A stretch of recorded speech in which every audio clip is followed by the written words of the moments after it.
10 starts now with a breaking news alert. Breaking this morning, police are still on the scene after 9 people are shot and killed in Waco. And this morning, they're keeping an eye on groups possibly wanting revenge. This all started around noon at the Twin Peaks restaurant in the Central Texas Marketplace. That's right across the highway from Highway 6 and Baylor, Scott, and White Hillcrest. This is just a warning. The video you're about to see is pretty graphic. Now, police say this fight started in the restroom and spilled out into the parking lot. Now, from there, it broke out into a fist fight with chains, clubs, knives, eventually then erupting in gunfire. They then turned their fire on police, and that's when law enforcement began firing back. Right now, it is unclear at this time if any of the 9 people dead are related to police, and that's going to take some time to figure out. 18 other people were injured, and they were taken, like Tiana said, just literally across the highway to Hillcrest. Members were taken in for questioning, I think over 100 at this point. This morning, police are keeping an eye out for other gang members that could be coming to the area. Now, as we mentioned, we're told that more than 100 other members were taken into custody to be questioned. In fact, a city transit bus was used to transport all of them. We've been asking the location secret right now for the public for your own safety, really. But we go live right now to Lauren Partain, who was there all day yesterday covering everything. We want to say, Lauren, first off, good morning, and start with just what you saw. Explain to people what you saw when you arrived.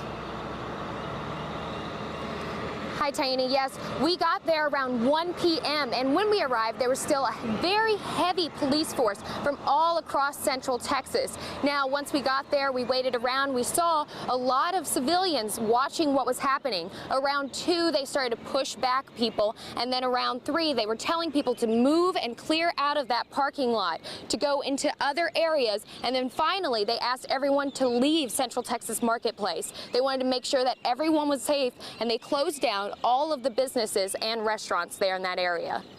Like you said, you were out there since 1 o'clock yesterday.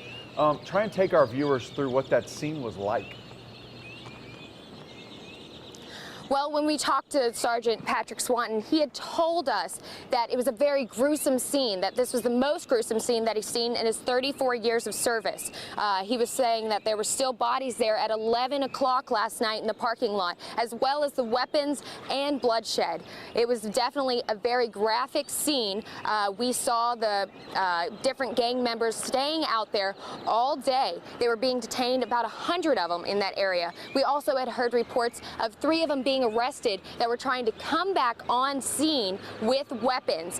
We were told at one point that we had to get low and duck if we did hear gunshots because of the fact that it may harm us, and it was all trying to keep us safe.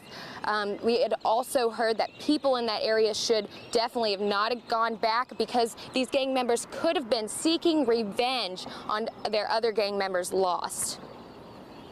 Where you're live at, let's talk. We're seeing some ambulances go behind you. We're seeing some lights behind you. Is it pretty an active scene where you are right now? Yes, there are different police forces here at this moment, just making sure that no one comes over here, like I said, trying to seek revenge on their members, trying to make sure that everyone here is safe. We are unsure how many people are here at this time, but we do have a police force here monitoring the area. In Waco, certainly an unusual situation this morning. Where we have dozens of gang members detained right now and presumably being questioned. Lauren, thank you very much. Thank you. And of course, we're going to join Patrick Swanton coming up in the show to talk maybe a live update, what he's learned overnight from all this. When will Central Texas Marketplace reopen? That is the big story this morning. So coming up right now, it's 5:04. Coming up, could all this have been avoided, and who police say might have been standing in their way?